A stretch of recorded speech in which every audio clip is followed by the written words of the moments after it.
हिंदी सिनेमातील क्रौर्य यालाही लाजवेल अशा पद्धतीने कोथळेला मारलं. विशेष सरकारी वकील उज्ज्वल निकम सुनावणीचा तिसरा दिवस. पुढील सुनावणी 13 मार्च रोजी होणार. अनिकेत कोथळे खून प्रकरणात हिंदी सिनेमातील क्रौर्यालाही लाजवेल अशा पद्धतीने अनिकेत कोथळेला संशयित आरोपींनी मारले असा युक्तिवाद विशेष सरकारी वकील उज्ज्वल निकम यांनी न्यायालयापुढे केला आहे. या खटल्याची सुनावणी जिल्हा न्यायाधीश S.R. पडवळ यांच्या कोर्टात चालू आहे. आज सुनावणीचा तिसरा दिवस होता. या सुनावणीवेळी CIDचे अप्पर पोलीस महासंचालक सुनील रामानंद, जिल्हा पोलीस प्रमुख संदीप हुगे तसेच CIDच्या पोलीस अधीक्षक जयश्री गायकवाड यांची विशेष उपस्थिती होती.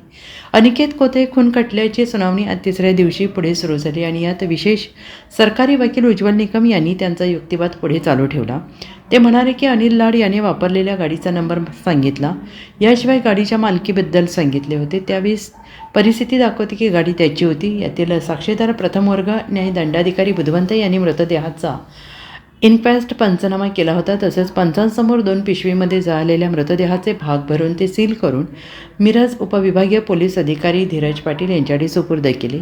दरम्यान यावेळी त्यांनी सर्वोच्च न्यायालयाचे विविध न्यायनिवाडे देखील न्यायालयापुढे सादर केले.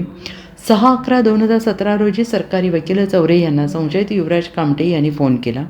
त्यावेळी कामटेने रिमांडवेळी त्याच्या हातून एका संशयित आरोपीचा मृत्यू झाल्याचे सांगितले होते. त्याचवेळी कामटेने अनेक वेळा चौरे यांना फोन करून खुनाची कबुली दिली. ज्या पद्धतीने कामटेने कोथळेला मारहाण केली ते पाहता त्याची नैसर्गिक वर्तणूक आणि स्वभाव होता असं निकम यांनी स्पष्ट केलं. CIDच्या एकूण तपास कामाबद्दल समाधान व्यक्त करत निकम यांनी CIDच्या तपासाचे भरपूर कौतुक केले, अभिनंदन केले. प्रत्यक्षदर्शी साक्षीदारांच्या तपासात विलंब झाला हे मान्य करीत निकम म्हणाले, केवळ या आधारे सगळीच योग्यता नाकारता येत नाही. या संदर्भात त्यांनी सर्वोच्च न्यायालयाचे काही न्यायनिवाडे देखील न्यायालयात हजर केले. यावेळी जिल्हा सरकारी वकील प्रमोद भोकरे, तपास अधिकारी मुकुंद कुलकर्णी, CIDचे पोलीस उपअधीक्षक प्रमोद नलवडे, अमोल ठाकूर यांनी सरकार पक्षाला मदत केली आणि या खटल्यातील पुढील सुनावणी 13 मार्च रोजी होणार आहे.